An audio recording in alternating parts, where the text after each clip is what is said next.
noite, sejam bem-vindas. Tô aqui hoje, gente, para falar de alguns assuntos que agora tem muito a ver com a minha área, né? A medicina, a pediatria, as doenças que acontecem muito nessa época do ano. E agora eu vou falar sobre cada uma delas, assim, dando pinceladas, né? Isso aqui não é uma aula de pediatria. É uma aula de doenças comuns nessa época do ano, voltada para babás, no sentido o que a babá precisa saber, como a babá pode ajudar a criança que ela está cuidando, tá bom?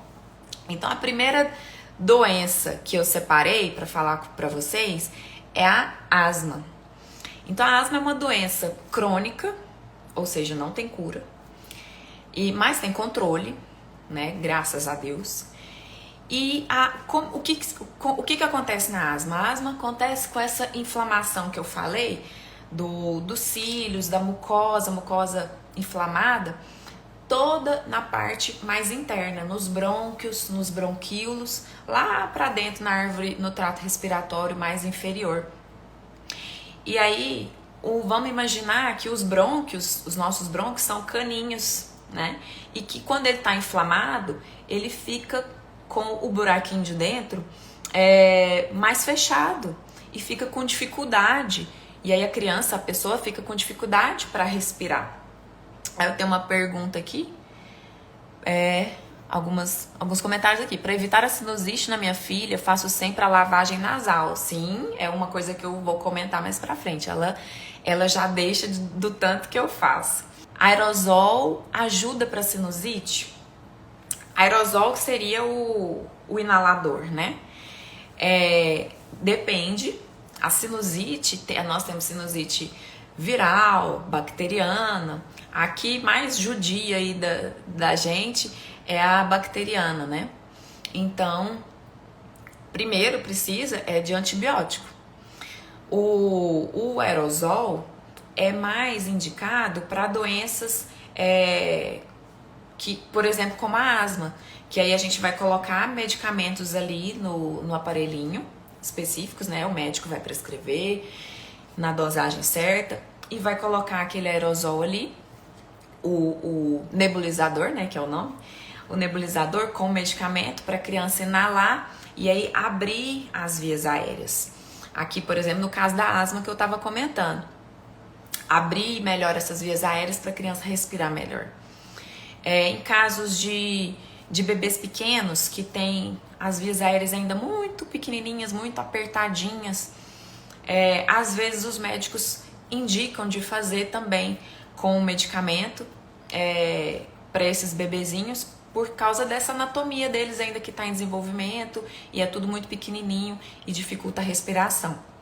Mas agora para sinusite mesmo, em si, não é uma indicação assim formal. O que seria mais indicado é o soro nasal, os frascos que tem uma ponteirinha que aí a gente coloca no nariz, ou aqueles maiores que tem já um biquinho próprio para isso, para fazer lavagem nasal, colocar de cada lado e fazer isso às vezes 2, 3, 4 vezes no dia, várias vezes ao dia e fazer isso como rotina. Pra quê? Pra tirar a catarreira lá de dentro, pra limpar, pra lavar mesmo, né? Adulto, criança. Então, continuando sobre a asma. Eu estava falando que os brônquios ficam inflamados, então o buraquinho que teria pro ar passar fica mais estreito, e aí a criança tem dificuldade para respirar. Ela tem dificuldade de respirar realmente. E além da dificuldade para respirar, que a gente chama de dispneia, o que acontece também? Tosse, cansaço, porque enfim a criança não está conseguindo respirar. Isso leva a cansaço, às vezes dor de cabeça, e é muito desconfortável. E tem crianças que precisam às vezes parar o que estão fazendo para ir lá tomar o remedinho, para fazer alguma coisa, porque tem quadros de asma que evoluem muito graves. Então, existe tratamento para isso? Existe, né, como eu falei agora há pouco, com medicamentos, com alguns corticoides, com broncodilatadores, mas não é o caso da gente detalhar isso. E a babá? Onde que a babá entra? Como a asma é um processo, faz parte de um processo alérgico, então a babá vai entrar justamente aí nesse ponto. Então, fazer a higiene do ambiente. Higiene que eu tô dizendo não é só de limpeza, é o cuidado com o ambiente. Como? Fazer a troca das fronhas de travesseiro pelo menos uma vez por semana, evitar muitas pelúcias para aquela criança, manter a casa mais aberta, mais arejada, mais ventilada. Para que isso? Para o ar circular mais. Evitar expor a criança à fumaça, cigarro, aos poluentes, para evitar o desencadeio da crise de asma. Evitar ambientes fechados, né? Porque aí se é um ambiente fechado que tem muita concentração de ácaro, de poeira, vai desencadear uma crise alérgica. Então, preferir os ambientes abertos, os ambientes mais arejados, para brincar com essa criança, para levar a criança em algum lugar, tá bom? Então, a asma é um exemplo de doença alérgica que piora muito nesse período.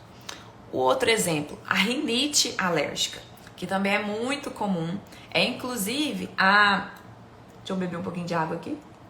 A rinite alérgica é a alergia mais comum nas crianças, mais comum. E o que acontece na rinite? Os sintomas que a gente vê na rinite: catarreira, né? Muita coriza, prurido, coceira no nariz, nos olhos, na garganta. Tem gente que fala que coça até o ouvido. Mal-estar. Tem gente que fica com lacrimejamento, com o olho inchado de tanto coçar, de tanto desconforto. Então, imagina que tudo aquilo está inflamado. É uma resposta inflamatória exacerbada. Tá tudo inflamado, muita secreção. E piora nessa época do ano. E aí, no caso da rinite, também é uma doença crônica, assim como a asma. Não tem cura, mas tem controle. As medidas que a gente usa para controle, para melhorar o ambiente, são as mesmas que eu comentei aqui da asma. Eu acrescento aqui uma questão: na limpeza da casa em geral, evitar de varrer, porque quando a gente varre, a gente levanta uma certa poeirinha dentro de casa. Então, preferir os aspiradores de pó que tem aquele reservatório especial e que não vai espalhar os resíduos pela casa. Ou então, preferir limpar a casa com pano úmido, tá? E não varrer, porque quando a gente varre, a gente espalha um pouco os fragmentos no ar. Aí, e rinite e asma, qualquer pessoa pode ter? Não, tem uma parcela aí de participação da genética. No caso da rinite, se um dos pais tem rinite, a criança tem 30% a mais de desenvolver. Não é 100%, mas 30% a mais de mais risco do que a população em geral. E no caso de o pai e a mãe terem rinite, essa chance aumenta para 80%. Então, é considerável a influência genética, mas aí a influência do ambiente também vale, tanto para asma como para rinite. Como a gente falou, o ambiente, a temperatura, os poluentes, os alérgenos, né? Pólen, poeira, ácaro, tudo isso vai desencadear as crises de asma, de rinite. E nessa mesma esteira, nesse mesmo grupo, a gente tem a conjuntivite, as conjuntivites. As conjuntivites, nós temos conjuntivite viral, bacteriana, temos conjuntivites químicas, por exemplo, se você, vamos supor que a criança derrubou água sanitária, imagina, água sanitária no olho, aquilo que vai acontecer ali é uma conjuntivite química. E também temos a conjuntivite alérgica. Conjuntivite it é inflamação, né? E conjuntiva é esse revestimento que a gente tem por dentro do olho, que nessa parte todinha em volta do olho, só que por dentro. Então, a inflamação da conjuntiva.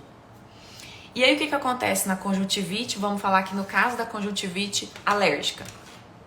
Muita coceira nos olhos, lacrimejamento, vermelhidão, aquela sensação de areia no olho, né? A gente fala isso, a gente chama isso de sensação de corpo estranho nos olhos. É muito desconforto, né? É horrível conjuntivite.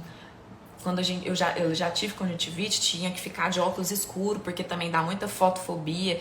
Fotofobia é quando a gente não consegue olhar muito bem para a luminosidade, incomoda. Tudo isso por causa da inflamação dessa conjuntiva. E aí, mais uma vez, as mesmas medidas. Ó, tem um outro comentário aqui. Ixi, achava que passar pano sem varrer não fazia a limpeza completa. Ai, a sujeira muito pesada, se tiver, fez uma festa, né? Aí às vezes a gente tem que passar uma vassourinha para tirar a sujeira maior, digamos assim, né? Sei lá, uma festa, um churrasco. Agora, para sujeira do dia a dia, não é recomendado ficar varrendo. Assim, isso numa casa de alérgicos, né? Se você é uma pessoa que tem as ites da vida, conjuntivite, bronquite, faringite, conjuntivite toda hora, rinite, então evita, né? Mas aí, então, em vez de usar a vassoura todo dia, usa uma vez por semana, diminui aquilo. Ou então, na hora que a pessoa estiver varrendo, você sai do ambiente, vai para outro lugar, para não ficar ali em contato com aqueles alérgenos que ficam em suspensão, certo? Então, preferir o pano úmido no chão. Então, continuando aqui a história da conjuntivite. As medidas que a gente deve tomar também para evitar as crises de conjuntivite alérgica são as mesmas, de novo, da asma, da rinite, ou seja, as babás. Evitar que a criança brinque muito com pelúcia, evitar, por exemplo, também as cobertas muito peludas, muito fofinhas, preferir edredom de algodão. A roupa de cama deve ser trocada pelo menos uma vez por semana, as fronhas. No quarto da criança, evitar, é o que a gente chama de higiene do ambiente, evitar tapete felpudo, evitar cortina pesada, ter um quartinho mais clean, que a gente chama, né? Um quartinho que tem ali só o que realmente precisa, sem muito frufru, sem muita coisa em cima da cama. A questão de limpeza do chão, evitar de varrer. E aí, aqui, inclusive uma das pessoas aqui falou da lavagem nasal. Para essas 3 doenças, sempre fazer a lavagem nasal, diariamente, várias vezes ao dia. Ah, e só nessa época do ano? Não. Inclusive pode fazer sempre. Sempre, sempre, sempre. No frio, no calor, no verão, no inverno, na primavera, no outono, sempre. A lavagem nasal, ela mobiliza, ela empurra para frente aquela secreção que fica ali parada e aquela secreção que causa a tosse, que causa uma infecção secundária. Porque a secreção que fica ali parada, querendo ou não, ela pode se tornar um meio de cultura para uma bactéria. E aí uma infecção viral pode se transformar numa infecção bacteriana. E aí isso é uma complicação, por exemplo. Então, essa lavagem nasal é muito importante. A gente não dá o devido valor que deveria dar. A lavagem nasal tem os frasquinhos que tem a ponteira já própria para colocar no nariz.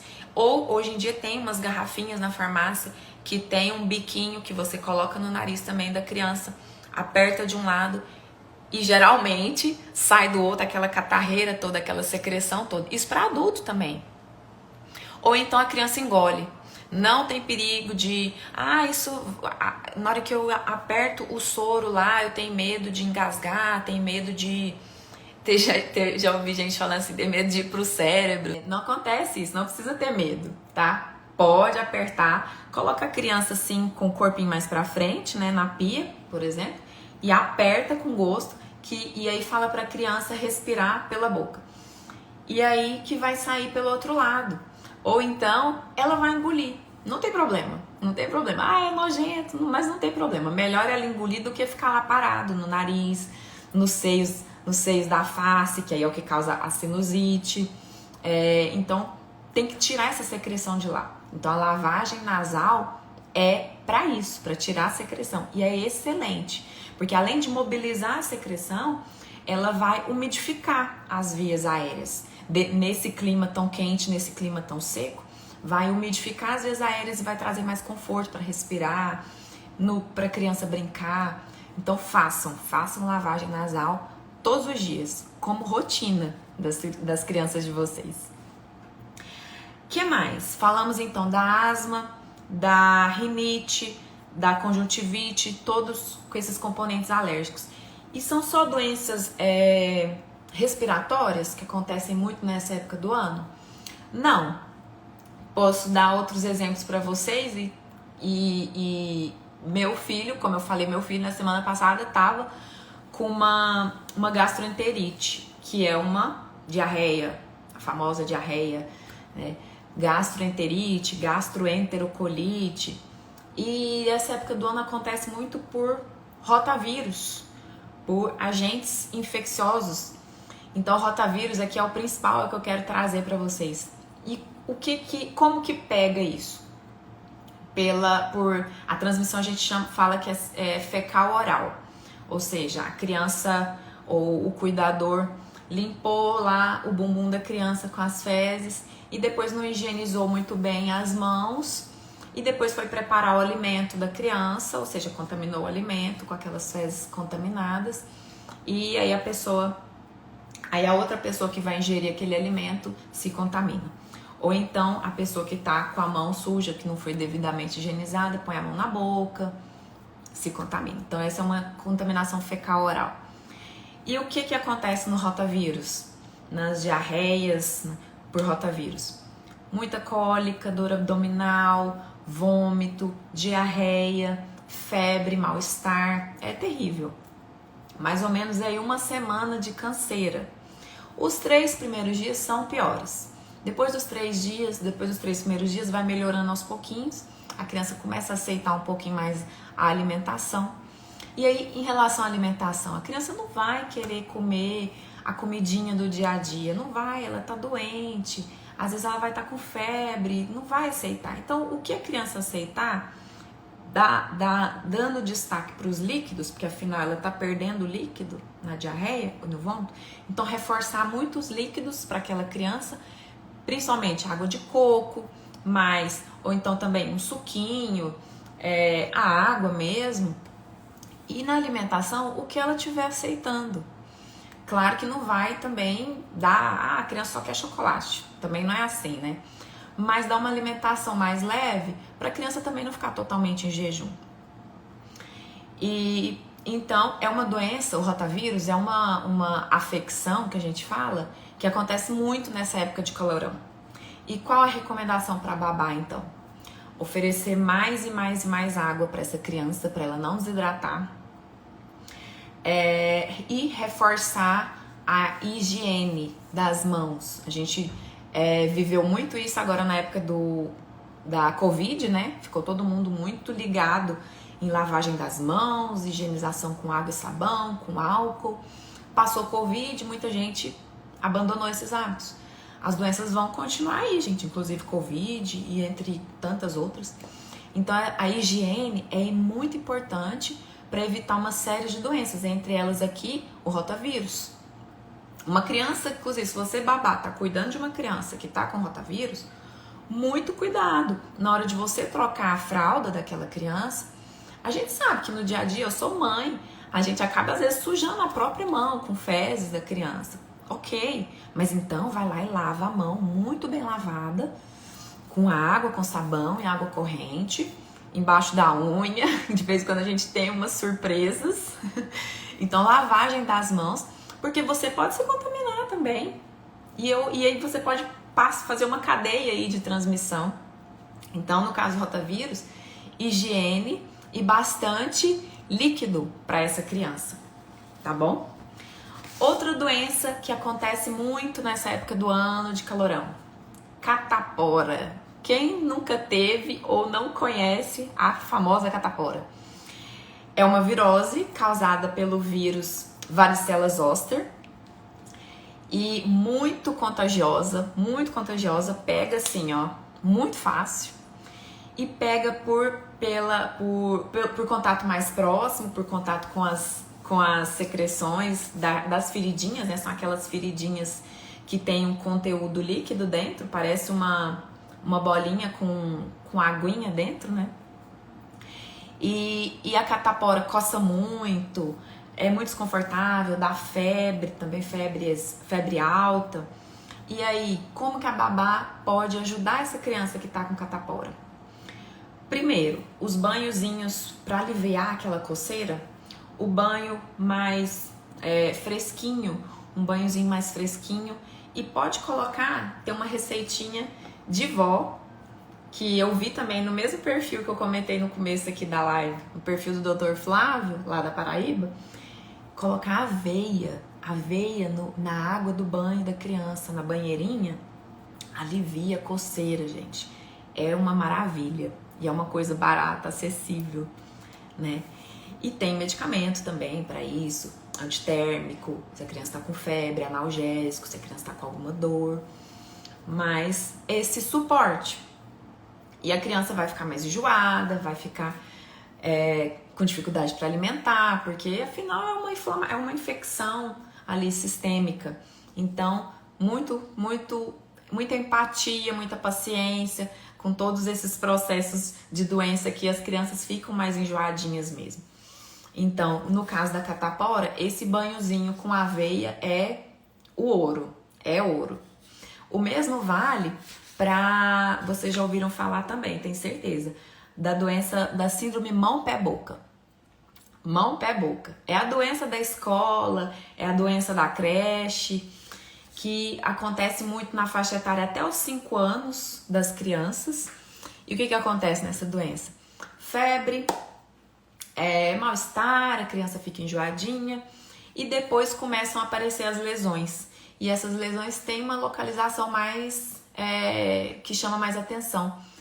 Mão, pé, boca. Nas mãos, nos braços, no pezinho, nas pernas, na boca, por dentro da boca, na língua, no céu da boca, às vezes até entrando lá na garganta, na forma de aftas, e na região perianal.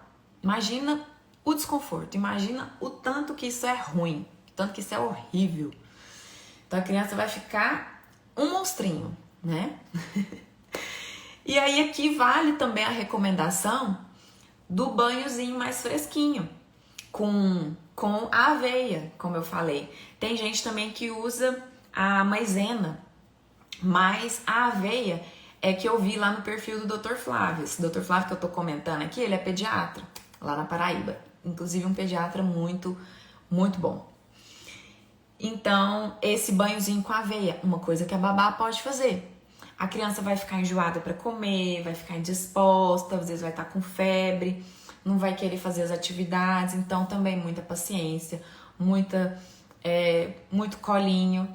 E o que a criança estiver aceitando, que quando a criança adoece, eles não querem comer mesmo, não ficam afim, então oferece e a criança vai aceitar uma outra coisa.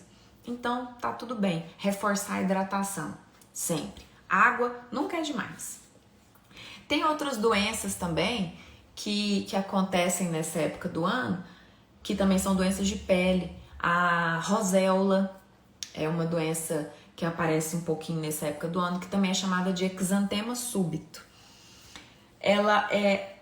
A roséola é um pouco misteriosa, muita gente fica assustada assim, porque ela dá aquele febrão, só febre. Depois a febre baixa, acaba e aí aparece o vermelhão no corpo da criança. Um vermelhão mais central, digamos assim, no tronco, abdômen, pescoço, depois pode até se espalhar um pouco mais, mas é mais nessa região. Então, essa é a roséola, ou exantema súbito.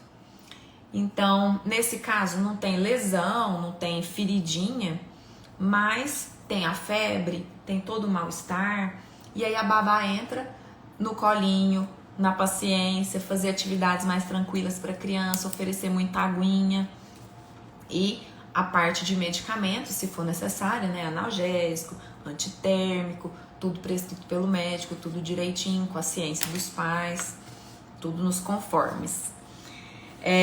Outra doença também, sarampo, é uma doença que tá voltando, inclusive, infelizmente, gente, porque muita gente deixou de vacinar as suas crianças nos últimos anos e o sarampo tá voltando. A gente já teve casos de sarampo aqui no Brasil de novo, era uma doença que estava erradicada e tá voltando. Então a gente tem que ter cuidado, é muito contagiosa. E também é um febrão, que dá uma febre muito alta, também dá uns pontinhos vermelhos pelo corpo. Geralmente passa tudo bem, a criança passa pela doença tranquilo, mas em outros casos evolui mal, com uma encefalite, precisando de internação, pode levar a óbito.